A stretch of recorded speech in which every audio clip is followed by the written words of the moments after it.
Hello and welcome to day 123 of Dungeon 23, the series where we make a room of a mega dungeon every day for a year. We are, or rather have been, past the 1/3 mark. I forgot to say so like 2 days ago, but that's the point. Important thing is that we're on our way to the end, but for right now, we have a very simple room, and it is just a flooded area. This section of the trench, and probably others, but right here, this little decreased section here, is flooded with like stagnant water, grossness, all that awful stuff. And because of this, it's difficult terrain, and creatures that are not at full HP that enter the area for the first time on their turn, or end their turn in the area, must make a DC 12 con save or take 1d4 poison damage. And that's basically them getting this like stagnant, filthy water like in open wounds, which you really don't want to do. Because that's how you get gangrene, that's how you get infections. And it's just like an abstraction of that concept of like trench foot, of like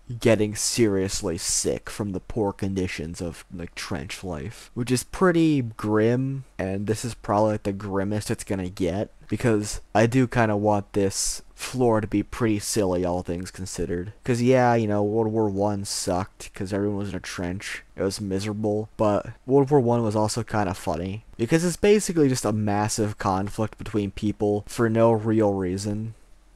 Well, there was a reason, and that was because the British Empire decided to actually hold up one of its deals with a smaller country for once in its existence. And it was the one time they really shouldn't have. But that's a topic for another day, and one I really don't want to get into. So yeah, this is the room. It's very, very simple, just like a toxic cesspit you don't want to step into. But it's probably better than getting shot or blown up, so, you know, depends on what's better, con or dex. Although, this is obviously less damaging than, you know, taking bullets and explosions. So yeah, if you want to see more of this floor and more of the mega dungeon, then like, comment, subscribe so these videos will show up in your recommendations more often. There's also a little bell notification icon thing next to the subscribe button. Whether or not that works, who knows? You could try it if you want to. Or you could always just come back tomorrow. These videos are a daily occurrence. They come out at the same time every day, and it's gonna be like that for the rest of the year. And yeah, I apologize for the poor quality. It's not gonna improve.